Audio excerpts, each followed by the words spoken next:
বলা উচিত নয়। কবি আব্দুল আওয়াল।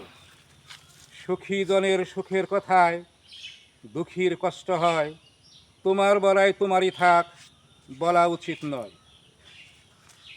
বুড়াজনকে বিদ্রুপ করে এমন মানুষ আছে, রূপ যৌবন থাকবে না তোর, বুঝবি পরে পাছে। আষাঢ় মাসের ভরাট নদী, চৈত্র মাসেই চর, নতুন জিনিস পুরাণ হবে আপনা হতে পর। ভাঙা গড়ার এই দুনিয়ায় সমান যায় না কারো, বাদশা কখন ফকির হবে কেউ বলিতে নাহি পারো। সুখ থাকে না সারা জীবন, দুঃখ তাহার শনে, সেই মানুষের কষ্ট বেশি, জ্বালায় পোড়ায় ধনে।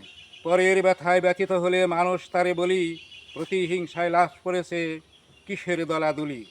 মানুষ এখন পশুর তুল্য, বিবেক হারা হয়ে, নিরাপত্তা আতঙ্ক আজ মানব খুনির ভয়ে। দুঃখ সুখের মানব জীবন, সকাল সন্ধ্যা তার, দিনের শেষে ডুববে বেলা, মিছে সংসার। আরেকটা